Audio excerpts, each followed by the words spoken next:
하나님 아버지 감사합니다. 오늘도 이 주일을 주님 전에 나와서 하나님께 예배드리게 하심을 감사드립니다. 이 예배가 하나님이 기뻐 받으시는 예배요, 또 하나님께서 한량없는 은혜를 내려주시는 복된 시간이 되도록 은혜를 더하여 주시옵소서. 오직 성령 하나님께서 친히 나타나시고 또 주관하시고 역사하시는 시간이 되도록 인도하여 주시옵소서. 감사드리며 예수님의 이름으로 기도드립니다. 아멘.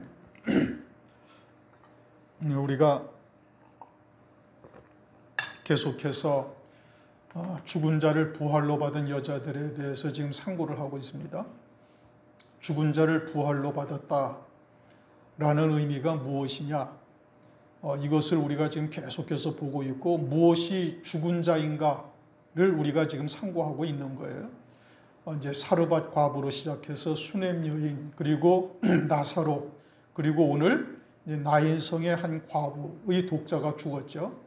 이제 여자들이 히브리서 11장 35절에 여자들이 자기 죽은 자를 부활로 받기도 하며 더 좋은 부활을 얻고자 하여 악형을 받되 구차에 면하지 아니하였다, 이렇게 말씀하셨잖아요.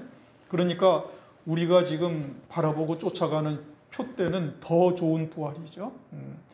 일곱째 날, 주님이 이 땅에 재림하시는 날 첫째 부활의 영광을 바라보고 우리가 가고 있어요. 그런데 그 더 좋은 부활에까지 이르기 위해서는 반드시 부활의 신앙에 우리가 서 있어야만 돼요. 부활에 이르지 아니하면은, 더 좋은 부활이라는 것은 이제 한자어로 언감생심입니다. 꿈도 못 꿀 일이에요. 근처에 가지도 못한단 말이에요. 그러니까 우리가 바라보는 표대가 더 좋은 부활인데, 더 좋은 부활에 이르기 위해서는 여자들이 자기의 죽은 자를 부활로 받았다라는 것이 무엇을 의미하는지를 바르게 깨달아야 되는 것이고, 혹여나 내게 그와 같은 죽은 자와 같은 신앙으로 세워져 있는, 행하고 있는 부분이 있는가를 이들을 통해서 살펴보고, 그리고 있다면은 바르게 바로 딱 끊어버려야 되는 거예요. 그리고 온전히 하늘에 속한 자여 부활의 신앙에 우리가 서 있어야 그때부터 더 좋은 부활을 바라보고 나갈 수가 있는 거예요. 그래서 우리가 지금 이 죽은 자가 무엇인가, 무엇 때문에 죽었는가를 쭉 살펴보고 있다 이겁니다. 첫 번째가 뭐였어요? 사르밧 과부였어요. 사르밧 과부는 왜 자기 아들이 죽어버렸어요? 육신의 양식으로만 기뻐하고 있는 거예요. 하나님은 살아계신 하나님이잖아요. 영원히 살아계신 하나님은 영원한 하늘나라에 우리를 위해서 예비하신 영광을 바라보고 살아야 될 터인데, 그것이 아니라 그저 육신의 것을 바라보고 그것을 위해서 기뻐하고 그것으로 없으면 낙심하고. 그러니 성경에서는 사도 바울은 뭐라고 고백을 해요? 나는 비천에 처할 줄도 알고 부귀에 처할 줄도 알고 비천에 처할 줄도 알고 일체의 비결을 다 배웠다 이거예요. 그러니까 아무리 많은 것으로 풍요로움으로 나를 타락해 하려 할지라도 내가 거기에 흔들리지 않을 것이고, 혹여나 마귀가 내 것을 싹 훑어가서 완전히 빈털털이 거지가 된다 할지라도 그런 것은 나는 영향을 받지 아니한다. 왜? 이제 나는 하늘에 속한 자로서 그 표대를 향하여 믿음으로 살아가고 있으니 그런 것에 영향을 받지 않는 거예요. 그런데 우리가 그러한 것에 사실 얼마나 많이 영향을 받아요. 그래서는 더 좋은 부활은 나아가지를 못하는 거예요. 그 다음에 수넴 여인은 뭐였어요? 수넴 여인은 남편의 행동을 보니 이거는 산자가 아니다 이거예요. 그러니까 행위적인 신앙관을 가지고 있는 거예요. 그것을 보고 판단한다 이겁니다. 고린도후서 5장을 보면은 16절에 우리가 그리스도도 육체대로 알았으나, 육체로는 뭐예요? 나사렛 동네에 아주 불악무식한 목수의 아들로서 세상에서도 배우지 못하고 천박한 사람으로 알았는데, 그 속은 뭐예요? 그리스도요 하나님의 영이 계신 거예요. 그러니까 육체로 나타난 어떤 행위적인 것으로 판단해서는 안 되는데, 우리도 그런 실수를 많이 하잖아요. 저 사람이 얼마나 배웠는가? 저 사람이 세상에서 얼마나 많은 영향력을 가졌는가? 이런 것을 보고 그 사람을 바라본단 말입니다. 우리는 뭘 바라봐야 되는데? 우리는 속 사람을 바라봐야 되는 거예요. 그 영이 산자인가? 그 영이 어떠한 생명의 말씀을 믿음으로 받고 쫓아가고 있는가? 그래서 그 믿음의 열매가 그의 삶 가운데 나타나느냐 안 나타나느냐, 그 삶 가운데 그 믿음의 열매가 나타나면 그분은 그 말씀이 생명이 되어져서 지금 살아가고 있는 거예요. 그러면서 그 신앙이 자라게 되어지면 그 말씀이 그의 실체가 되어지고 신령한 몸을 입게 되어지니 그 후에 영광이 어떠하다는 거예요? 그 말씀대로 이루어진다 이거예요. 우리는 그런데 어떤 걸 봐요? 육체를 보는 거예요. 뭐 재산이 얼마냐, 세상에서 얼마나 배웠는가, 또는 세상에서 무엇을 하는가, 장관인가 국회의원인가, 나는 대통령이다, 하나님 앞에 가서 나는 대통령을 지냈습니다 해봤자 뭔 소용이 있느냐고요. 그런데 오늘날 그런 것으로 판단하고 있다 이겁니다. 우리의 시각이 그러하다는 얘기예요. 그 다음에 누구였어요? 나사로는 왜 죽은 자가 됐어요? 예루살렘과 가깝기가 한 오리쯤 되더라. 그래서 늘 예루살렘을 왕래하며 율법을 가지고 이제는 복음에서 있다가 예수 그리스도를 믿다가 율법을 받아들인 거예요. 율법을 받아들여 가지고는 니골라와 같이 니골라당이 되었는데, 이것은 요한계시록에서도 말씀하고 있어요. 지금 사르밧 과부니 수넴 여인이, 이 내용들이 다 요한계시록 7교회에 다 나오는 내용인 겁니다. 그러니까 지금 이 나사로는 예루살렘과 왕래를 하면서 율법사들에게 뭘 배웠어요? 율법을 배웠어요. 율법을 다시 배우고 보니, 그렇지, 사람이 무언가 주를 위해서 헌신하고 열심히 내가 말씀을 지켜 행하고 그래야 천국 가고 그래야 상급 있지, 어떻게 그냥 믿음으로 나사렛 예수가 그리스도라는 것을 믿음으로 의롭게 되고 어떻게 믿음으로 의에 이를 수가 있겠는가? 이 세상에서는 뭔가 주어야 받는 것이 있듯이 우리도 주님을 위해서 뭔가 충성하고 헌신하고 또 내가 열심히 무언가를 해야 하나님으로부터 상급과 영광을 받고 구원받고 천당 가는 것이 아니냐, 이런 시각으로 바라본다 이겁니다. 우리가 그러한 시각으로 많이 바라보고 있는 거예요. 그런 것이 있으면 어떻게 되는 거예요? 그런 것이 있으면 철저히 다 끊어낼 수 있어야 되는 거예요. 우리는 하늘에 속한 자가 되어져서 영적인 시각을 가지고 바라볼 수 있어야 되는 것이고, 오늘은 이제 어떤 내용이에요? 오늘은 나인성의 과부다 이겁니다. 나인성의 과부. 왜 나인성의 과부가, 그 독자가 죽었는가? 이것을 통해서 이 여인이 이제 부활로 받게 되어지고 더 좋은 부활에까지 이르게 되어짐을 성경에서 말씀하고 있으니, 우리에게도 혹시 이와 같은 요소들이 있는가를 살펴보고 이러한 것이 있다면 어떻게 된다고요? 끊어내야 된다 이겁니다. 이러한 요소가 있으면 환난 날에 절대 이기지 못합니다. 그냥 그대로 다 실족하고 말고 뭐 이 말씀을 들어봤자 아무 소용이 없는 거예요. 그러니까 이 말씀이 내게 주시는 하나님의 말씀이다라고 들을 수 있어야 되는 것이고, 그러한 것이 우리 안에 남아있다, 또는 내가 여전히 그와 같은 틀에서 벗어나고 있지 못하다 그러면은 빨리 끊어내야 되는 거예요. 그래야 더 좋은 부활을 나아갈 수가 있는 거예요. 그러지 않으면 환난 날에 어떻게? 그냥 실족하는 거예요. 환난 날에 하나님께서 그렇게 실족하지 않도록 하시기 위해서 은혜 시대에 여러 가지의 시험과 불같은 믿음의 시련을 하나님께서 하시는 겁니다. 여러분들에게 하시는 거예요. 그러면 그와 같은 여러 가지의 시험과 불같은 시련을 통해서 내게 이런 것이 남아있구나. 사람들이 서로 다투잖아요. 서로 다투는 사람을 보면은 똑같은 상황이기 때문에, 똑같은 성격을 가지고 있기 때문에 다투는 거예요. 그렇잖아요. 그러면은 교회 안에서나 또는 목사의 말씀을 통해 가지고 자기에게 뭔가 기분 나쁘고 찔리는 일이 있다라면은 자기 안에 그와 같은 속성들이 남아 있다라는 것을 깨달아야 되는데, 그러지 아니하고 그냥 시험에 들고 튕겨져 나가고, 우리 교회에서 나간 사람들이 다 여기에 걸린 겁니다. 지금 하나님의 시험에. 다른 말로 해볼까요? 여러분들이 우리 교회에서 선포되는 말씀이 진리라고 믿습니까? 한번 대답을 들어보십시다. 진리라고 믿습니까, 여러분?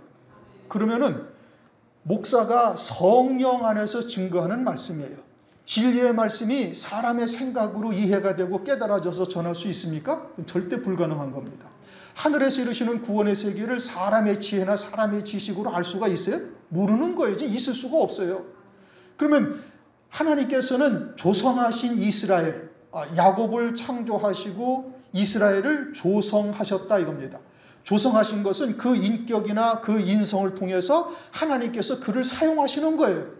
하나님께서 목사가 되어져 가지고 이와 같은 말씀을 주시니까 딱 플라스틱 같이 쫙 만들어 가지고 인성을 플라스틱까지 딱 만들어서 완전히 하나님의 말씀만 딱 가지고 있고 그것만 이 기계처럼 녹음기처럼 따다다다다 외워서 증거하게 하는 이것이 아니라니까요, 여러분. 지금 하나님께서 이루어 가시는 구원의 세계를 잘 들여다봐야 돼요. 하나님께서 그 목사를 양육하시고 그 목사를 기르시고 그 목사의 성격을 조성하셔서 그 인성을 그대로 사용하시는 겁니다. 그리고 그에게 하나님의 말씀을 주셔서 그것을 통해서 그를 하나님께서 주의 종으로 말씀을 줘가지고 그를 사용하시는 거예요. 플라스틱이 아니라니까요, 목사가. 그렇게 그리스도 안에서 완전히 거듭난 자가 되어지고 말씀으로 딱 믿음으로 딱 하나가 되어져 있으면 하나님께서 그의 성격이나 그의 인성을 통해 가지고 그 말씀으로 가지고 하나님의 백성들을 갖다가 양육하고 세워가시고 이끌어가시는 거예요. 그러면 이 말씀이 진리라는 것을 믿는다면은 그 사람의 안에 있는 성령의 역사를 갖다가 믿어야 되는데, 그런데 그것을 믿지 못하는 거예요. 성령으로 하시는 말씀이라는 것은 믿지 못하고 말은 하나님의 말씀이니 내가 듣겠는데 인성은 나보다도 못하고 인품이 나보다도 못하니까 주의 종으로 인정하지 못하겠다. 그런 거죠. 그러면 나가서도 말씀을 듣지 말아야지. 뭐 때문에 말씀은 나가서 들어요? 그것은 자기 지식을 채우는 것밖에 안 되는 거예요. 그냥 지식의 유희를 즐기는 거예요. 절대 믿음으로 받는 게 아니죠. 믿음으로 받는다면 목사의 모든 것을 그냥 믿음으로 딱 받아야 되는 거예요. 그래서 자기가 부딪히는 것이 있으면 그걸 끊어내고 거기서 갖다 하나님 말씀 앞에 딱 무릎을 꿇어야 되는 것이지, 그게 믿음으로 받는 것이지. 아주 이상한 형태들이 벌어지고 있는 거예요. 이게 다 실족할 자들인 겁니다. 그냥 지식의 유희를 즐기고 있는 거예요. 믿음으로 받는 게 절대 아니죠. 그건 하나님의 말씀을 믿음으로 받는다면 그냥 그대로 다 받아야 되는 거고 그 자리에서 공순히 받아야 되는 거예요. 그게 믿음으로 받는 거죠. 들어도 다 소용이 없는 겁니다. 튕겨져 나간 사람들은 말씀을 들어도 아무 유익이 없는 거예요. 그냥 이제 그 에서가 팥죽 한 그릇에 장자의 명분을 파는 것과 똑같은 형상인 겁니다. 그냥 지식의 유희를 즐기든지 자기의 지식의 욕구를 채우든지 그거밖에 없는 거예요. 그냥 말씀이 더 궁금한 거죠. 그런데 그렇게 들어서 무슨 소용이 있어요? 믿음으로 받지라는데. 믿음으로 받아야지. 믿음으로 받는다면 그냥 모든 것을 그 자리에서 딱 받고 공순하게 자기의 잘못된 것을 드러내는 거예요. 그냥 기분 나쁜 것이 있으니까 잘못된 기지. 그럼 육으로 받으니까 기분 나쁘지. 믿음으로 받고 영으로 받으면 어떻게 기분이 나쁠 수가 있어요? 하나님의 말씀인데? 하나님께서 목사를 통해서 증거하는 말씀인데 그게 어떻게 기분 나빠요? 자기의 잘못된 부분들, 치부를 드러내면은 그러면 하나님 앞에 회개하고 무릎 꿇고 하나님의 말씀 앞에 순종할 수 있어야 될 터인데 그러지 않잖아요. 그러니까 그거는 육으로 받는 거예요, 영으로 받는 거예요? 육으로 받는 거지. 육으로 받으면은 하나님의 말씀을 들어봐야 그건 지식으로 끝나는 것이지 그건 절대 믿음으로 자기의 영혼에게 전달되는 것이 아니다 이거예요. 그러면 뭔 소용이 있어요? 그건 아무 소용이 없는 거예요. 들어봐야 유익도 되지도 아니하는 겁니다. 그러므로 우리가 하나님의 말씀을 믿음으로 받는다라는 것이 무엇이냐? 잘 생각하고 들어야 되는 거예요. 어저께 조카 결혼식을 갔어요. 그 목사들이 하나 나와서 기도하고 또 한 사람이 나와서 이제 결혼 축사를 합니다. 시편 1편 1절에서 3절까지의 말씀을 가지고 결혼 예식에 이제 신랑 신부들에게 하나님의 말씀을 증거해요. 말도 크게 하지 않아요. 그냥 가지고 나온 원고 읽고 있어요. 그런데 내 앞에 앉아 있던 이제 친척 한 분이 참 훌륭하다.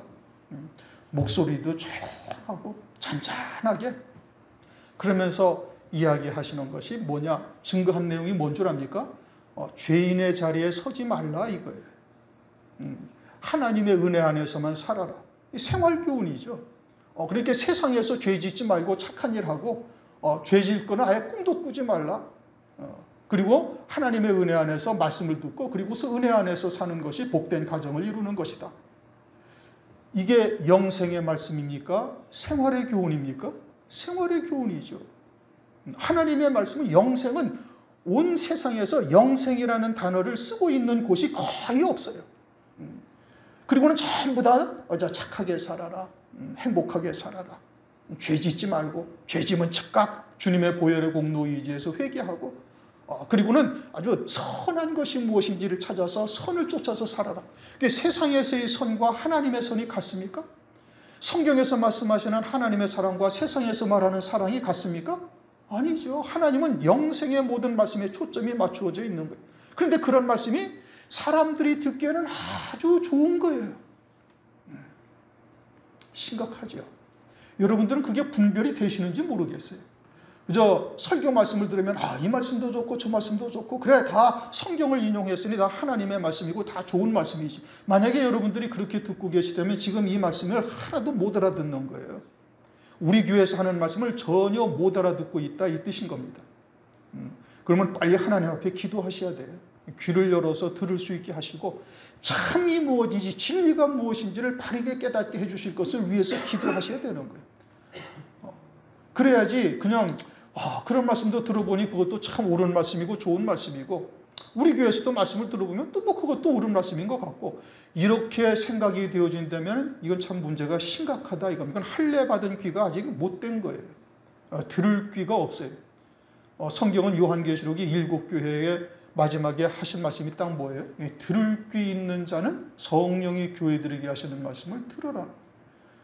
그럼 성령 안에서 우리가 하나님의 온전하신 뜻이 무엇인지를 분별하여 들을 수가 있어야 되는데 그거 듣지 못하면은 그냥 앉아있어도 소용없는 거예요. 저거 온도를 조금 올려. 내가 더워서 좀 내리라고 그랬는데 추운 모양이지. 에어컨 온도를 조금 올리시라고. 응? 추운 모양인데.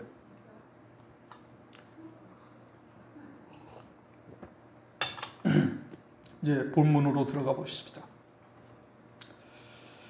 11절 그 후에 예수께서 나인이란 성으로 가실새 제자와 허다한 무리가 동하더니 나인 성으로 가셨잖아요. 나인이라는 뜻이 즐거움, 기쁨이라는 뜻인 겁니다.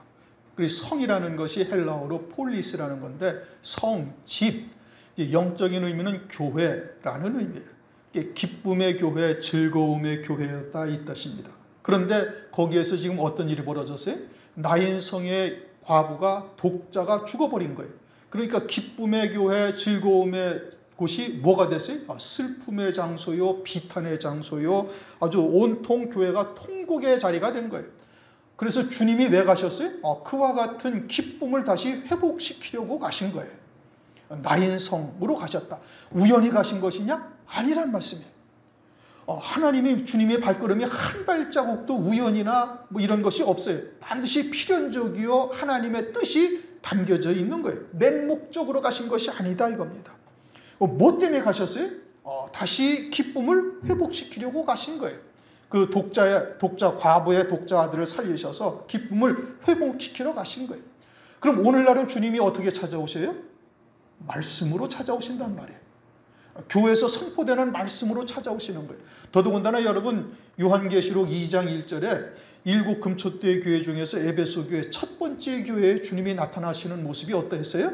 7 교회의 사자들을 그 오른손으로 붙들고 촛대 사이를 다니시는 이가 가라사대 이렇게 말씀하시잖아요. 그러니까 금초대 교회의 사자를 주님이 오른손으로 붙들고 계시다 이겁니다. 그 오른손으로 붙들고 계시면서 촛대 사이를 다니시는 거예요. 촛대 사이를 다니신다는 것은 성도들 사이에 다니신다 이겁니다. 뭘로 다니셔요? 말씀으로 찾아오시는 거예요. 여러분들에게 말씀을 통해서 하나님의 은혜가 임했다? 주님이 찾아오신 거예요. 새로운 하나님의 뜻을 깨달아지고 그것으로 인해서 아주 이제 샘물이 샘솟듯 퐁퐁 솟듯이 기쁨이 딱 용솟음 쳤다? 하나님이 찾아오신 거예요. 하늘 세계에서 이루시는 구원의 신령한 세계를 더 깊은 영적인 체험을 했다? 주님이 찾아오셨다. 이거. 무엇 때문에? 우리에게 이 기쁨을 더하게 하기 위해서. 우리를 더 온전한 자로 세우시기 위해서. 그것이 깨달아져야 되는 것이고 그것이 하나님의 은혜. 너희는 여호와의 선하심을 맛보아 알지어다. 그 맛보아야 알아야 되는 거예요. 그 기쁨이 여러분들 속에 늘 있어야 되는 겁니다. 그러면서 하시는 말씀이 제자와 무리가 같이 왔다 이거예요. 제자의 신앙과 무리의 신앙은 우리가 이미 이제 산상보훈을 통해서도 충분히 상고했잖아요. 제자의 신앙과 무리의 신앙은 전혀 달라요. 똑같은 사건을 보고도 제자는 하늘에 속한 자로서 이루시는 구원의 세계를 바라보는 것이고 무리는 뭘 봐요? 무리는 눈에 보이는 육신의 눈에 보이는 세상의 것과 육신의 것만 바라보는 것이고 그러니까 요한복음 6장에 가면은 예수님이 오병이어의 이적을 베푸시잖아요. 오병이어의 이적을 베푸신 후에 나중에 막 무리가 주님을 막 찾으면서 쫓아오니까 주님께서 뭐라고 해요? 너희는 썩을 양식을 위하여 나를 찾는다 이거예요. 주님은 무엇을 내려주시는 분인데 하늘에서 생명의 떡이요 산떡을 내려주시는 분이고 내 몸이 생명의 떡이요 산떡이요 내 피가 생명이야. 이게 참된 음료로다. 주님은 요한복음 6장에서 그렇게 말씀하셔요. 근데 우리는 그것을 알아요? 몰라요? 전혀 모르는 거예요. 떡이나 먹고 너희는 떡이나 먹고 배부르려고 온 자들이요 썩는 양식을 위하여 일하는 자들이다. 그러나 제자들은 이와 같은 사건을 보고 뭘 바라요? 아, 내가 죽은 자였구나. 내가 죽은 자였는데 어떻게 해야 내가 온전한 생명으로 산 자의 자리에 설 수 있는가? 이것을 제자들은 바라보는 거예요. 그렇게 바라보는 시각이 전혀 다르다 이겁니다. 그러니까 어저께도 얘기한 그 목사가 성경을 바라보는 시각과 우리가 바라보는 성경의 시각은 하늘과 땅 차이인 거예요. 그들은 눈에 보이는 세상의 것을 이야기를 하고 있고 우리는 어디를 얘기해? 보이지 아니하는 영원한 나라를 지금 여러분들에게 이야기하고 있는 거예요. 여러분들의 머릿속에 지금 제 말씀을 드리는 것을 듣고서 뭐가 생각나냐 이거예요. 영원한 생명으로 우리가 어떻게 생명을 풍성하게 하는 것인가? 무엇이 죽은 자요? 무엇이 산 자인가? 영적으로 산 자가 무엇이고 영적으로 죽은 자가 무엇인가? 이것이 육체의 산 자, 육체의 죽은 자를 말하는 것이냐? 그것이 아니다 이거예요. 그러니 그와 같은 것이 우리의 마음속에 깨달아지고 하나님의 은혜가 임할 수 있어야 되는 거예요. 12절 성문에 가까이 오실 때 사람들이 한 죽은 자를 메고 나오니 이는 그 어미의 독자요 어미는 과부라 그 성에 많은 사람도 그와 함께 오늘. 자, 이제 참 기가 막힌, 여러분들은 성경을 보실 때 단어 하나하나, 토시 하나하나가 다 성령 안에서 영감된 말씀이라는 것을 여러분 믿어야 됩니다. 그냥 어쩌다 보니까 이렇게 기록됐구나, 이게 아니에요. 그런데 주님이 언제 찾아오셔요? 성문에 가까이 오신다. 지금 막 사람들이 어떻게 하고 있는데 과부의 독자들을 다 떠매고서 지금 막 나가서 성문을 막 나가려고 하는데 그 성문 가까이 주님이 딱 오신 거예요. 성문을 나가면 어디로 가요? 매장지로 가는 거예요. 무덤으로 가는 거예요. 그런데 여러분 마태복음 8장 22절에 이렇게 제자에게 말씀하시잖아요. 한 제자가 아버지가 죽어서 내가 좀 장사를 하고 오겠습니다. 그럼 당연한 육체를 입은 사람으로서 당연한 도리의 말을 한 거예요. 그러면 이제 인지상정, 사람들의 생각은 아 그래 부모님이 돌아가셨구나, 아버지가 돌아가셨구나, 그럼 빨리 가서 장사하고 난 다음에 빨리 서둘러서 나한테로 와라. 그러는 것이 옳을 터인데 주님께서 뭐라고 말씀하시? 죽은 자들로 죽은 자를 장사하게 하고 너는 나를 쫓아라. 왜? 그 제자는 산 자요, 죽은 자가 아니다. 그래 죽은 자들로 죽은 자를 장사하게 하라고 말씀하고 있잖아요. 그러면 앞에 죽은 자들은 누구예요? 그 성에 있는 육신은 살아있으나 영적으로는 죽은 자들이 되어져 있고 그 죽은 자들로 영도 죽고 육체도 죽은 자를 장사하게 하고, 왜 장사하게 해요? 자기들이 죽은 자라는 것을 깨닫게 하기 위해서, 자기들이 무덤에 갈 자라는 것을 깨닫게 하기 위해서 죽은 자들로 죽은 자를 장사하게 하는 거예요. 그런데 지금 여기서는 어디에서 주님이 만나셨다고요? 성문 가까이, 성문에서 나가서 무덤까지 가지 아니하고 무덤까지 가면은 무덤에 갈 일밖에 없어요. 그럼 여기서 메고 오는 자들이나 죽은 자나 다 함께 뭐가 됐다는 거예요? 죽은 자들이 된 거예요. 다 함께 죽은 자들이 되어져서 죽은 자들이 성문으로 막 나오는데 주님이 성문 가까이 있을 때 딱 만나셔가지고 그 아들을 살리는 거예요. 그래가지고 그러면 아들만 살아났어요? 과부, 어미와 그 동네 사람들이 다 살아난 거예요? 다 살아났다 이겁니다. 그런데 그 장소가 어디에? 성문 가까이. 멀리 무덤까지 갔으면 그때는 이미 무덤에 들어갈 일밖에 없는 거예요. 그것을 성경에서는 뭐라고 말씀하시는 거 아니에요? 마태복음에서는 화인 맞은 자다 이겁니다. 그들에게는 주님께서 말씀을 전하지 아니하셔요. 그래서 마태복음 12장에서 뭐라고 말씀해요? 들레지도 아니하고 다투지도 아니하시고 꺼져가는 심지를 그냥 두신다 이거예요. 상한 갈대를 꺾지 아니하시고 그냥 두신다 이거예요. 그러니까 주님께서 그들과 다투지도 않아. 왜요? 이미 화인 맞았으니까. 이것이 진리야. 이것이 하나님의 말씀이야. 내가 행하는 모든 역사를 보고 내가 하나님이라는 것을 너희들 믿어야지. 하나님의 말씀은 그런 뜻이 아니야. 살인죄가 그런 것이 아니고 간음죄가 그런 것이 아니라 그들에게 다 설명을 하시면서 그들에게 진리가 무엇인지를 밝히 드러내셔야지. 왜요? 유대인이니까. 아브라함의 자손이니까. 하나님을 섬기고 있으니까. 율법으로 철저히 섬기고 있잖아요. 바리새인, 사두개인. 우리가 감히 따라가지 못할 정도로 하나님의 말씀을 쫓아가고 있단 말이에요. 그런데 주님은 그들에게 이것이 하나님이야, 이것이 하나님의 말씀이야, 이것이 하나님의 뜻이라고 막 설명을 해야 안 한다는 말씀이에요. 다투지도 않아요. 큰 소리로 외치지도 않아요. 그리고는 주님께서 살려야 할 자들만 딱 살리시고 끝나버리는 거예요. 왜요? 그들은 이미 화인 맞은 자들이요, 그들은 회칠한 무덤이요, 그들은 평토장한 무덤이요, 그 무덤 속에서는 죽은 뼈와 온갖 더러운 것이 냄새가 나고 있으니 이제 더 이상 주님께서는 그들에게 관계치 않냐, 그냥 버린 자식이다 이겁니다. 내어버린 자들이다 이겁니다. 그러니까 그렇게 되기 전에 성문 가까이 있을 때 죽은 자를 이제 만나서 그를 살리시는 역사를 하나님께서 이루시는 거예요. 이런 그 어미의 독자요, 어미는 과부라. 이게 왜 이 말씀을 하시냐 이겁니다. 어미가 과부라는 것은 남편이 있었다가 없어졌다는 얘기고, 그 남편이 있을 때 아들을 낳았다는 얘기고, 그러면은 이 어미가 과부는 실제 과부예요. 실제 과부인데 그것을 성경에 기록한 것은 영적인 의미를 담고 있다 이겁니다. 우리의 신랑, 우리의 남편은 누구예요? 하나님이죠. 우리의 남편은 하나님이고 우리의 신랑은 오실 예수 그리스도고, 그러니까 남편인 하나님과 함께 동고동락하며 하나님이 함께 하시는 삶을 살 때는 과부예요? 아니에요? 아니란 말씀이에요. 그러니까 마지막에 가서 살아난 다음에는 이제 한번 보세요. 어떻게 됐는가. 자, 15절을 읽어보십니다. 죽었던 자가 일어앉고 말도 하거늘 예수께서 그를 과부에게 주셨어요? 누구에게 주었어요? 어미에게 주었다 이겁니다. 과부가 이제는 아닌 거예요. 어미에게 주었다 이렇게 말씀하시잖아요. 어미가 되어진 거예요. 다시 아들을 낳을 수 있는 어미가 되어졌어요. 다시 남편이 있는 하나님을 온전히 섬기는 자로 돌아온 거예요. 죽은 자가 살아난 거예요. 부활로 받았다 이 뜻인 겁니다. 그래서 영원한 생명으로 사는 자요, 영원한 생명으로 사는 자는 하나님을 남편으로 두고 사는 자이니 그는 과부가 아니다 이런 의미예요. 그런데 지금 여기서는 과부라고 그러잖아요. 그럼 어미라는 것이 뭐냐? 이것은 성의 교역자죠. 갈라디아서 4장을 보면은 하갈과 사라를 말씀을 하시면서 똑같이 아브라함의 아들을 낳았단 말이에요. 이스마엘이 아브라함의 아들이에요? 아니, 아브라함의 아들. 이삭만이 아들이 아니라 이스마엘도 아브라함의 아들이요. 이 창세기 25장을 보면 그두라의 6 아들도 아브라함의 아들이에요. 그런데 그 어미가 누구냐에 따라서 아들의 신분이 바뀌어지는 거예요. 어미가 자유하는 여자면은 그 아들도 자유하는 아들이요, 약속의 자녀가 되고, 어미가 종의 신분이면은 아들도 종으로 그냥 살아가는 거예요. 다시 말하면 어미라는 것은 교육자요, 그가 가진 하나님의 말씀에 의해서 그 백성들이, 그 하나님의 자녀들이 종의 신앙이 될 수도 있고 자유하는 아들의 신앙이 될 수도 있고 또 세속적인 그두라의 아들, 후처의 아들로서 살아갈 수가 있어요. 그러니까 어미라는 것은 누구를 말하는 거예요? 교육자를 말하는 거예요.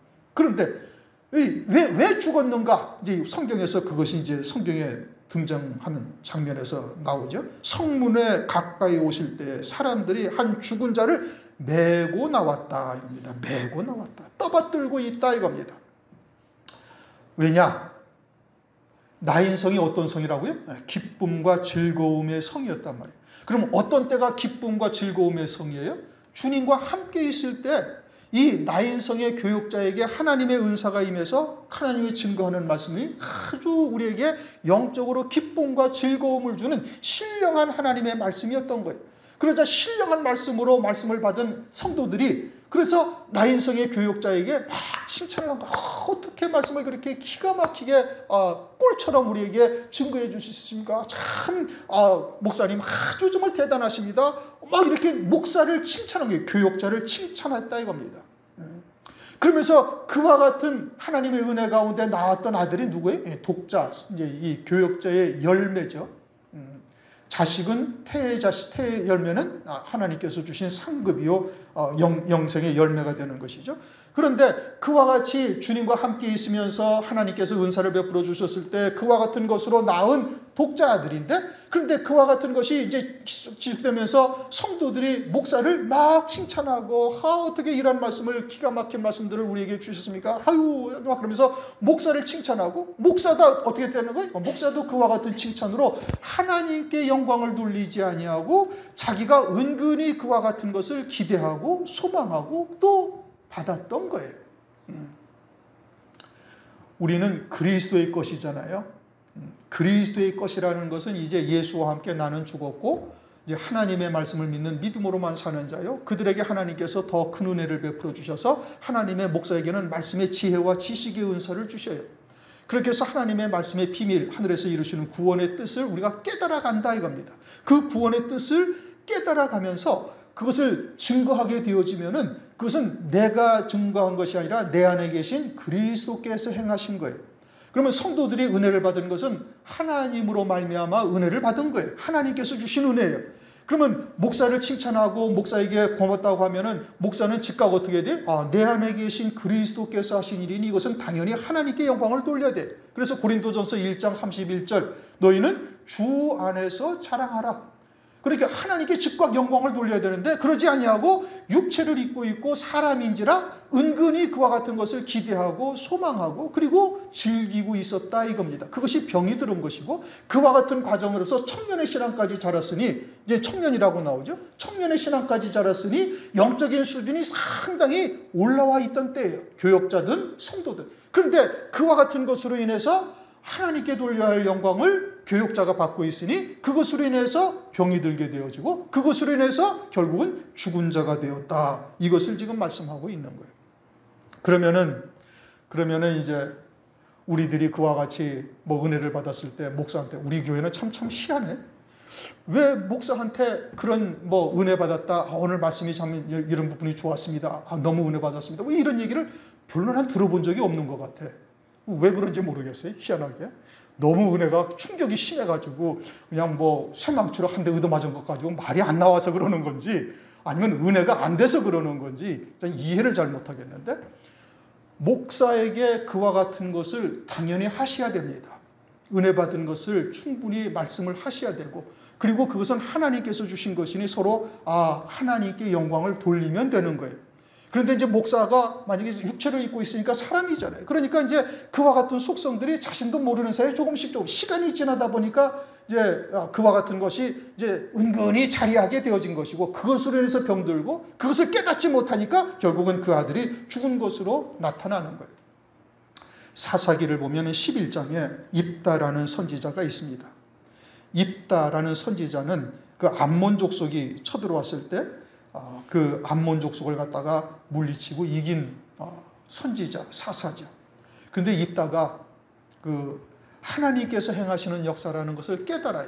그 쳐들어온 족속들이나 이스라엘의 역사적인 상황을 봤을 때 광야에서 그들이 이제 하나님께서 그들을 쳐 멸하시고 그 땅을 차지하게 되어졌는데 이들이 이제 암몬 족속이 세력이 강해지고 부강해지니까 이제 시비를 걸으면서 이제 그 땅을 찾으려고 침략을 한 거예요. 그것을 이제 입다라는 선지자가 알고 하나님께서 이것이 또 시온 왕을 우리에게 붙이신 것도 또 붙이시는 역사라는 것을 확신하고 나가서 쳐부시고 물리치고 오면서 나에게 영광을 돌리는 자가 있으면 내 집안에 있는 자라도 내가 번제로 드리겠다. 그런데 어떻게 됐어요? 무남동료 외동딸이 입다가 들어올 때 막 소구를 치며 입다를 찬양을 하는 거예요. 하나님께 돌려야 할 영광을 자기에게 돌리고 있으니 하나님께 서원한 대로 그 무남동료 외동딸을 결국 번제로 드립니다. 그러면 하나님께서 그와 같은 것을 성경에 왜 기록을 하셨는가? 사람이 육체를 입고 있는지라 자기를 축게 세우고 자기를 칭찬하고 그런 것을 억제하고 그런 것을 절제하며 하나님께 영광을 돌리는 일이 무남동료 외동딸을 번제로 드린 것과 같이 힘들다라는 것을 우리에게 교훈하시는 거예요. 어려운 일이죠. 쉬운 거 절대 아닙니다. 사람인지라 누구든지 다 칭찬 듣고 싶고 인정받고 싶고 그렇죠. 그런데 그와 같은 것을 하나님께 영광을 돌리지 않죠. 조금 전에 말씀드린 것처럼 내가 사는 것이 아니라 내가 하나님의 말씀을 믿는 믿음으로 사는 것이니 그것은 내 안에 계신 그리스도께서 사신 것이요. 그 모든 것은 하나님께서 베풀어 주신 은사예요. 그러면은 즉각 하나님께로 영광 돌려야 되는데 사람인지라 그런 속성이 누구나 다 있다 이겁니다. 이것이 지금 목사를 예를 들어서 그러는 것이지 여러분들 안에도 다 있는 거예요. 성도들한테 또는 목사한테 칭찬받고 인정받고 싶어 하죠. 또 마찬가지로 세상에서 내가 누군데 세상에서 내가 어떤 지위에 있는데 그러니까 사람들한테서도 인정받고 싶어 하는 것이 은근히 다 배어 있어요. 그거는 어느 누구나 부정할 수 없습니다. 다 있는 거예요. 그런데 이것을 철저하게 다 끊어내지 아니하면은 그러면은 이와 같이 병들고 독자 아들 상급이 이제 사라지게 되어질 것을 말씀하고 있는 것이죠. 그래서 잠언서 27장 21절 칭찬으로 사람을 실현하느니라. 하나님께서 사람을 뭘로 연단하신다고요? 이 칭찬으로 연단을 하시는 거예요. 금이나 은은 풀무불로 불순물 찌꺼기를 다 빼내지만은 사람은 칭찬으로 연단하시는 거예요. 칭찬을 통해서 내게 아직도 육신에 속한 부분들이 남아있는가 남아있지 아니한가 하나님께서 사람들로 칭찬하게 하고 참 사람도 온순하고 정말 인품도 훌륭하고 참 교회 와서 헌신하고 막 세상에서도 높은 지위에 있는데 어떻게 저렇게 겸손할 수가 있을까? 이런 칭찬을 은근히 듣고 싶어 한다 이겁니다.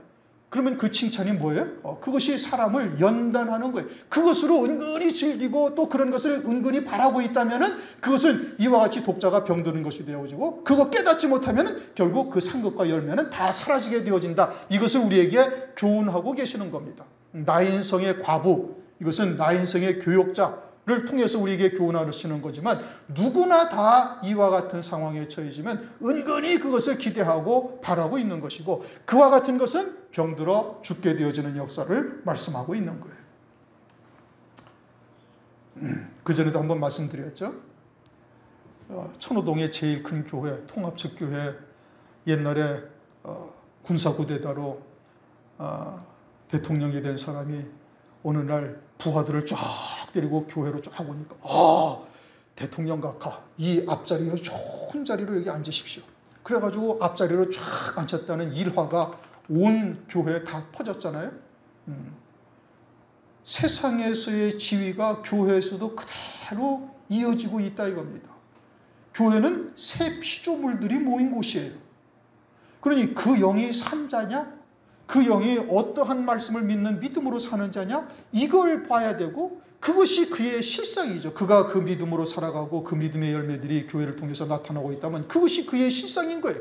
그러면 여러분들이 내가 새 피조물이 되어져 있으면 그게 보여야 돼. 내가 육신으로 살고 있으면 육신으로 지금 저 사람이 학교를 어디 나왔고 재산이 얼마고 그리고 세상에서 국회의원을 하고 세상에서 장관을 하고 세상에서 훌륭하구나. 이게 보인다면 자기는 그 사람은 지금 육으로 살고 있는 거예요. 그리고 그것을 은근히 기대하고 있다면 본인도 육으로 사는 거예요. 이건 부정할 수가 없는 거예요. 하나님 앞에 새 피조물로 나와 있는 존재가 아니다 이겁니다. 여기는 하나님의 나라라니까요. 육으로 예배드리는 것이 아니라 뭘로 예배를 드리라고요? 영으로 예배를 드리라고. 영과 진리의 말씀으로 드리는 예배가 돼야 되는 거예요. 그런데 육신으로 앉아가지고 나와서 그것으로 은근히 자랑하고 은근히 사람들이 인정해 주기를 바라고 앉아있고 그거는 뭐예요? 그건 독자가 죽은 거예요. 그건 영생의 열매가 없다 이겁니다. 그러므로 13절 주께서 과부를 보시고 불쌍히 여기사 울지 말라 하시고 불쌍히 여겼다라는 것은 이 과부가 자기 독자가 죽고 나서 뭐가 죄인지를 딱 깨달은 거예요. 이 지혜로운 자죠. 그러니까 청년의 신앙이 있었던 겁니다. 그 신앙에 이르는 자가 되어졌으니까 내가 뭘 잘못했구나라는 것을 즉각 깨닫고 하나님 앞에 회개한 거예요. 그러니까 주님께서 더 멀리 가기 전에 성문에 가까이 있을 때 찾아오셔가지고 아들을 살려주시고 그에게 은혜를 베풀어 주시는 거예요. 그러면서 울지 말라. 살리실 것을 주님은 아시죠? 그것을 통해서 이 과부의 신앙을 더 온전케 하시는 주님이시다 이겁니다. 살리시는 권능이 누구에게 있어요? 주님에게 있는 거예요. 그 넘어지고 일어섬이 권능이 누구에게 있다? 주님께 있다 이겁니다. 그러니까 주님께서 울지 말라 하시고 가까이 오사 그 관에 손을 대시니 맨 자들이 서는지라. 누가 다가갔어요? 주님이 다가가신 거예요. 주님이 다가가신 이유는 뭐냐? 그 영혼을 살리시고자 하는 주님의 마음이 훨씬 더 급하다 이겁니다. 우리를 하나님께서는 한 영혼도 잃지 아니하시고 구원하시기를 바라는 거예요. 깨닫고 돌이켜 회개하기를 바라고 계시는 것이죠. 누구나 다 깨닫고 돌이켜 회개하면 주님은 얼마든지 용서하시는 거예요. 교회도 마찬가지, 목사도 마찬가지. 주님이 용서하시는데 목사가 용서 못할 이유가 하나도 없죠. 회개하고 돌이켜서 하나님 앞에 주의 말씀을 통해서 우리가 잘못했음을 깨달았다라고 생각한다면 하나님께서 기꺼이 받아주시는 거예요. 그러니 주의 종이 독자가 딱 죽고 난 다음에 깨닫고 나니까 주님이 오셔가지고 신이 관에까지 가서 손을 대시니 맨 자들이 서는지라. 어디로 가던 자들이? 무덤으로 가던 자들이. 그러면 이들도 다 어떤 자들이었어요? 죽은 자들이었다 이겁니다. 다 함께 교역자를 칭찬하고 그러면서 자기들도 다 함께 죽은 자가 되어져 있었는데 그런데 이들이 다 함께 산 자로서 돌려 세우시는 하나님의 역사가 있게 되어지죠. 그러면서 예수께서 가라사대 청년아 내가 네게 말하노니 일어나라. 이 신앙은 청년의 신앙이었다라는 뜻이죠. 청년의 신앙은 악한 자를 이기는 자리에까지 있는 거예요. 요한일서 2장 13절. 하늘나라를 바라보는 기쁨이 충만했던 자들이죠. 그러니까 이제 주님께서 다시 나인 섬, 즐거움의 섬으로 회복시키시는 역사가 나타나는 것입니다. 내가 네게 말하느니, 누구죠? 주님이죠. 만물의 주권자 되시는 주님. 세우시는 것이나 넘어지는 것이 주님의 권세 아래 있어요. 그래서 일어나라. 만물의 주권자가 되시는 주님께서 일어나라 하시니 즉각 일어나 앉게 되어지는 것입니다. 물론 이제 이 과부가 그와 같은 자기의 잘못을 깨달았으니까 이제 즉각 회개하고 주님께서 이와 같이 살리시는 은혜를 베풀어 주셨어요. 그런데 그와 같은 것을 깨닫는 것 자체가 하나님의 은혜입니다. 본인 스스로 깨닫는 것이 아니라 성령께서 회개할 마음을 깨우쳐 주시는 것, 무엇이 잘못됐다라는 것을 알게 하시니 돌이켜 회개하는 것이죠. 그러니까 지금 이와 같은 모든 역사는 사실은 주님의 은혜로 말미암아 이루어지는 역사인 거예요. 그럼 왜 주님께서 이와 같이 과부를, 죽은 자까지 내려갔던 이 과부를 살리시는 역사를 왜 하시는가? 그 성의 교역자를 왜 살리시는가? 그것은 그 교역자를 통해서 이루실 하나님의 뜻이 있기 때문에 그러는 겁니다. 요나라는 선지자가 있죠. 요나서 있잖아요. 하나님께서 요나라는 선지자에게 하나님의 말씀을 주셔요. 저 니느웨 성의 악독이 이제는 내 앞에 가득 찼으니까 너 가서 저 성에 가서 42일이 지나면 하나님께서 이 성을 완전히 멸하시겠다. 선포해라. 그런데 요나가 어떻게 생각을 하냐면, 아이고 저 나쁜 자식들, 저 하나님의 나라를 갖다가 회방하고 방해하든 대적하든 저 나쁜 자식들, 하나님 앞에 그 악독이 가득 차서 이제 40일이 지나면 멸망하겠구나. 아이고 잘됐다 하고는 반대 방향으로 다시스로 가는 배를 딱 잡아타고 숨어서 배 고물에 숨어가지고 하나님한테 안 들키려고 숨어서 막 가는데 하나님께서 어떻게 막 풍랑을 일으키시는 거예요. 아니 하나님께서 요나가 거기 가기 싫다. 하나님의 뜻을 하나님의 종이 바르게 전하지 아니하고 그게 가기 싫다. 그러면은 너 그러냐? 그럼 너 갈 대로 가라. 내가 얼마든지 다른 사람을 갖다가 세워서 그를 통해서 하나님의 뜻을 이루어 가실 수 있어요, 없어요? 있죠. 왜요? 전능하신 하나님이시니까. 다른 선지자를 갖다가 하나님께서 말씀을 주셔가지고 너 니느웨로 가가지고 40일이 지나면 망하리라 외치라. 그럼 다른 선지자는 즉각 가서 외칠 거예요. 그런데 왜 굳이 싫다고 도망가는 요나를 다시 붙잡아가지고 풍랑을 일게 하고 물고기 뱃속에 들어가게 했다가 토해내가게 해가지고 왜 굳이 요나를 통해서 하나님께서 그 일을 이루시는가? 왜 나인성의 과부를 하나님께서 다시 살리셔가지고 왜 즐거움의 성으로 왜 만드시는가? 하나님께서 왜 금촛대 교회 사자를 갖다가 에베소 교회 사자를 갖다가 그 오른손으로 붙드시고 촛대 사이를 다니시는가? 그것은 하나님께서 그 사역자를 통해서 행하신 일이 남아있다 이 뜻인 겁니다. 뜻이 하늘에서 이룬 것 같이 땅에서도 이루어지이다. 우리에게 기도하라고 말씀하셨잖아요.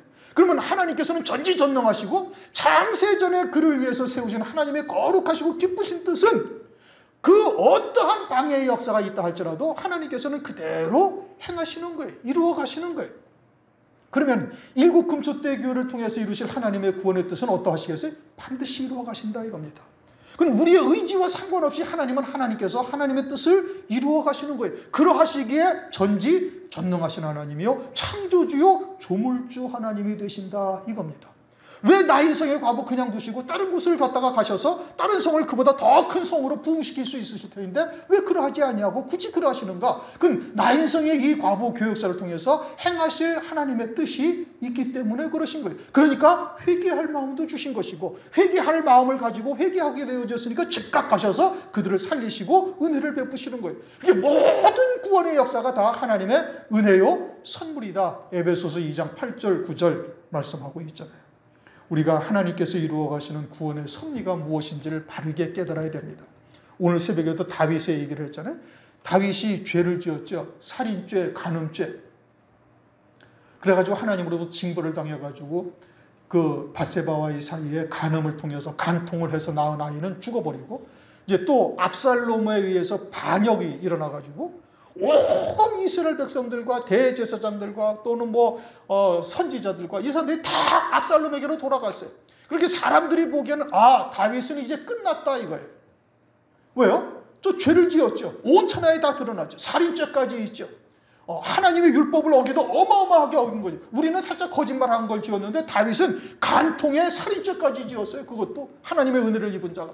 그래가지고 왕위에서 쫓겨났으니 하나님께서는 다윗의 후손을 통해서 영원히 그 위를 약속하셨으니 다윗은 이제 끝났고 압살롬이 왕이라는 것이 맞구나. 온 백성의 마음이 다 압살롬에게 향했으니 이제 다윗은 끝났고 압살롬이다 해가지고 모든 사람들이 다 압살롬을 찬양하고 압살롬을 왕으로 추대하고 있다 이겁니다.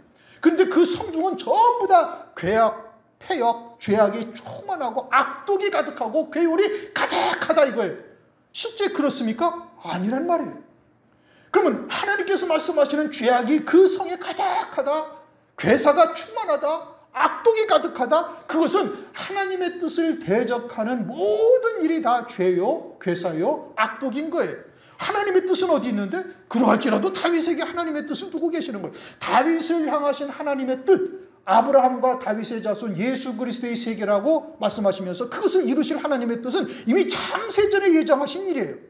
창세전의 신약성경 1장 1절을 아브라함과 다윗의 자손 예수 그리스도의 세계로 하나님께서 기록하실 것을 이미 창세전에 예정해 놓으시고 그 뜻을 하나님께서는 그대로 이루어 가시는 거예요. 그렇게 사람들의 판단은 다윗은 이제 끝났어. 전 저주를 받았어. 그런데 하나님의 뜻은 그것이 아니다 이겁니다. 하나님께서는 다윗을 통해서 이루실 하나님의 거룩하신 뜻이 있는데 그것에 다윗이 합당치 아니하니까 비록 잠시 징벌은 할지라도 그 뜻은 반드시 그를 통해서 이루어 가시는 거예요. 하나님의 은사와 부르시면은 후회하심이 없느니라. 잘 기억하셔야 됩니다, 여러분. 사람의 생각으로 잘못 판단하게 되어지면 영원한 실수에 그냥 끝나버리는 거예요. 한 번 실수로 딱 끝나버리는 겁니다. 첫째 부활의 영광, 장자의 복은 한 번 팥죽 한 그릇으로 팔아버리면 그것으로 끝이에요. 다시 회개할 기회를 하나님께서 주시질 않습니다. 그래서 15절 죽었던 자가 일어나 앉고 말도 하거늘 예수께서 그를 어미에게 주시니 과부의 아니란 말씀이에요. 이제는 돌이킨 자요 어미가 되어졌어요. 다시 그의 아들이 된 거예요. 다시 그에게 상급으로 하나님께서 주시는 거예요. 그래서 그 어미를 향하신 하나님의 뜻은 그대로 이루어지는 역사가 있다 이겁니다. 16절 이제 중요한 것은 그거니까 모든 사람이 두려워하여 하나님께 영광을 돌려 가로되 큰 선지자가 우리 가운데 일어났다. 누가 큰 선지자죠? 물론 예수님이 큰 선지자죠. 그런데 예수님은 지금 어떻게 했어요? 죽었던 자를 다시 살리시는 역사를 이루신 거예요. 그러면 이 육체가 다시 살아났는데 영원히 안 죽었나? 죽었어요. 이 아들도 죽었다니까요. 지금 살아있어요? 없어요? 죽었다니까요. 그러면 주님께서 보여주신 이 표적은 무엇을 우리에게 보여주시는 거예요? 우리의 영혼의 죽은 자를 살리시고 병든 자를 고치시고 문둥병을 깨끗게 하시며 귀신을 내어 쫓아주시는 주님이심이 이것이 큰 선지자고 이것은 지금 마태복음 10장 1절 마태복음 10장 8절 제자들에게 뭐라고 말씀하시? 이 권능을 너희들에게 줄 테니 너희들은 나가서 죽은 자를 살리고 문둥병자를 고치고 병든 자를 치료하며 귀신을 내어 쫓아라. 너희가 거저받았으니 거저 주어라. 그러면 그 권세가 오늘까지 교회에게 이어지고 있어요? 없어요? 있어요. 누구에게? 하나님이 택하신 종에게. 그러면 이것이 실제 육신의 임상적인 것을 말하는 거예요? 아니면 영적인 것을 말하는 거예요? 영적인 것을 말하는 거예요. 그러니까 반드시 하나님의 종은 죽은 자를 살려야 돼요. 그리고 죽은 자의 생명을 더 풍성하게 해서 어디까지 우리가 자라갈 수가 있어요? 그리스도의 형상에까지 자라갈 수 있는 모든 은사를 그 위에 주신 거예요. 그러면 누가 큰 선지자예요? 그들이 큰 선지자다 이겁니다. 또 하나님께서 자기 백성을 돌아보셨다. 누가 자기 백성이에요? 모든 교회가 다 자기 백성이에요? 하나님의 아니에요. 그게 아니라니까요. 유대인들에게 너희는 내게 속한 자가 아니기 때문에 내 말을 듣지 못하고 내 양은 내 음성을 듣는다 이거예요. 아니 아브라함의 자손이잖아요. 유대인들이. 율법을 지키고 있어요? 안 지키고 있어요? 지키고 있어요. 하나님 앞에 번제와 속죄제사 절기를 지켜야 안 지켜요? 지키고 있다니까요. 아니 하나님 앞에 번제제사와 속죄제사를 지키고 절기를 지키고 때마다 하나님 앞에 제물을 드리며 회개하고 속죄하고 있는 유대인들에게 너희는 내 백성이 아니니까 내 음성을 못 듣는다 이거. 그럼 누가 하나님의 백성이냐 이거예요. 누가 하나님의 백성이에요? 거듭난 자가 하나님의 백성. 이 마지막 때 하늘 번영을 히브리서 11장을 한번 보십시다. 아브라함을 쭉 얘기를 하시다가 이런 말씀을 하시네요. 히브리서 11장 15절 13절부터 읽습니다. 히브리서 11장 13절.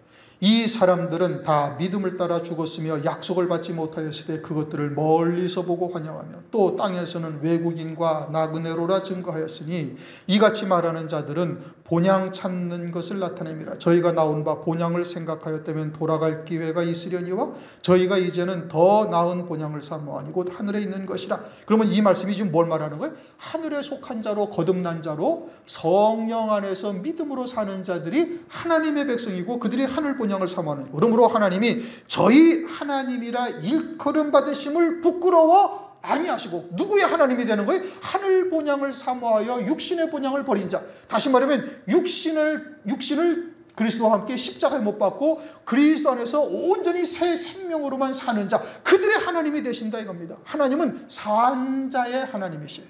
산자는 영원한 생명으로 사는 자가 산자이고, 하나님은 그들의 하나님이 되시고 그들을 위하여, 저희를 위하여 한 성을 예비하셨느니라. 이건 뭐예요? 더 좋은 부활이죠. 다른 거 얘기할 거 없잖아요. 더 좋은 부활이요 새 예루살렘 성이단 말이에요. 그러니까 여자들이 자기의 죽은 자를 부활로 받기도 하며 더 좋은 부활을 얻기 위하여 악형을 받되 구차히 면하지 아니하다. 똑같은 말씀인 겁니다. 히브리서 11장에서 똑같은 맥으로 하시는 말씀이에요. 우리가 하나님의 백성이 되어야 되는 것이죠. 산자의 하나님이시다. 우리가 잊어서는 안 돼요. 지금 4가지의 부활의 신앙으로 서는 자들을 쭉 설명했어요. 죽은 자들이죠. 무엇이 죽은 자들인가? 이거는 우리들에게 다 있다 이겁니다. 깨닫고 빨리 돌이켜서 온전한 부활로 사는 자가 되어져야 더 좋은 부활이라는 그 표대를 우리가 바라보고 나갈 수 있는 자가 되는 겁니다. 17절, 예수께 대한 이 소문이 온 유대와 사방에 두루 퍼지니라. 산 자들에게는 다 퍼지는 거예요. 죽은 자들에게는 들어도 듣지 못하고 보아도 보지 못하고 깨닫지 못하느니라. 들을 귀 있는 자는 성령이 교회들에게 하시는 말씀을 들을지어다. 그들에게는 다 퍼지게 되어져서 그들의 환난을 통해서 온전한 구원에 이를 수 있다. 그것을 말씀하고 있습니다. 기도하시겠습니다. 하나님 감사합니다. 오늘 누가복음 7장에 나인성의 과부의 아들을 살리시는 장면을 통해서 이것이 오늘날 우리들에게 무엇을 말씀하시는가 상고하게 하심을 감사를 드립니다.